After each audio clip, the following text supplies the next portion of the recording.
welcome to St James's Park after PSG were beaten 4-1 by Newcastle United here. What a performance, what a night that beats all of them that have gone before, I think, at St James's. 3-2 against Barcelona, the win against Juventus, 5-0 against Manchester United, all of them beaten, I think, tonight by that. What a performance, what a result, what a statement. Everything about that was just perfect. You know, Newcastle were going to come out the blocks straight away. That was always going to be the case. They were going to be roared on by the noise of the crowd, the 52,009 people that were here tonight. The Champions League music didn't disappoint. Everything, all of the sort of pomp and circumstance around the game was just there to witness, and it spurred Newcastle on. They started really well straight away, pressing high, winning the ball. Newcastle's midfield was on point. Longstaff, Bruno and Tonali were just brilliant. Again, another example of how Tonali and Bruno can work together when playing alongside Longstaff, who just knits it all together. And then they took the lead, and you know, there was a moment when Mbappe got in and Dembele volleyed just wide the post at 0-0, when you could hear a pin drop for just a second, and it was kind of like, that's a warning shot. But then Newcastle just got back into their rhythm. They kept going. They stayed calm. Everything was just perfect about what Newcastle did tonight in terms of their mentality, the tactical nous, their execution of everything was just right on point. They take the lead through Miguel Almiron scores after Gianluigi Donnarumma parries the Alexander Isak shot right into his path. 1-0. Warren Zaire-Emery, who's a really good player, goes close to levelling with the shot from distance, but Newcastle just kept going.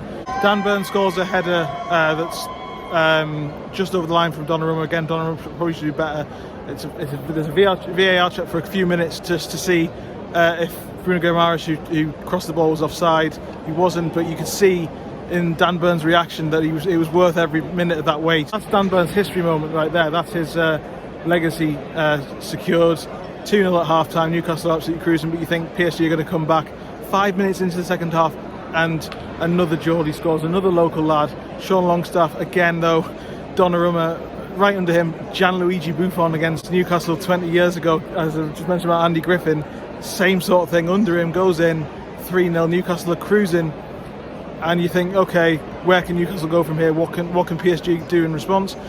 Lucas Hernandez reduces the arrears to 3-1. And PSG, in fairness, they did start to pass a bit crisper. Their passing was more fluid, it was more dangerous. They looked like a threatening side. He went close a couple of times. Dembele, Mbappe air shot, and then again shooting wide. It was just sort of summed up how frustrating his evening was, really. Everyone dreamed of how it would go. I don't think anyone really saw that coming.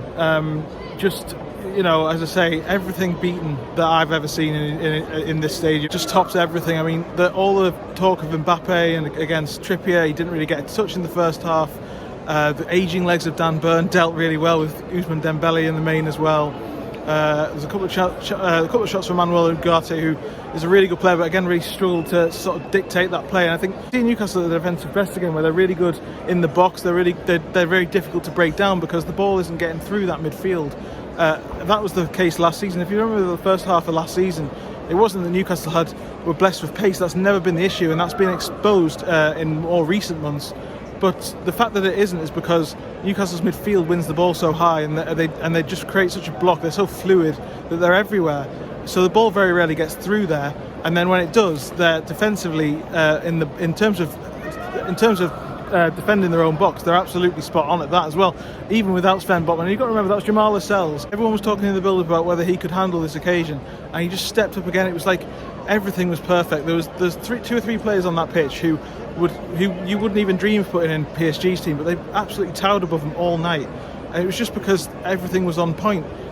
If you go back to what Luis Enrique was talking about in the pre-match press conference, he was warning about the atmosphere and saying that Newcastle were the team that nobody wanted to face from pot four, and they proved exactly why this evening. It was just absolutely incredible. All of the things that they needed to do, they did. I'm repeating myself again because that is just such an incredible performance. And the one thing I want to really touch on again, I mentioned it earlier, is Bruno and Tonali. This idea that they can't play together. In the summer, the reason I thought it was a good signing, Tonali, was because he would create another layer of solidity and creativity in that and energy in that midfield that was potentially lacking when Bruno wasn't there. That was the whole point. When Bruno didn't play, Newcastle didn't win.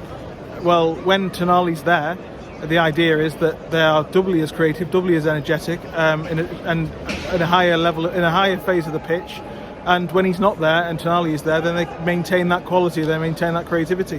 There was so much about his performance before he came off for Elliot Anderson in the second half that showed that he's just getting up to speed now. He seems to be settling in, and that partnership can really work, provided at the moment that it's alongside Sean Longstaff. Interesting to see what happens when Joe Willock comes back, and obviously Joe Linton as well. You'll see in the first few minutes of this video are just the atmosphere and the story of the game told by the noise, because it just does a better job than I certainly could. And I mean, it's just what a performance, what an evening.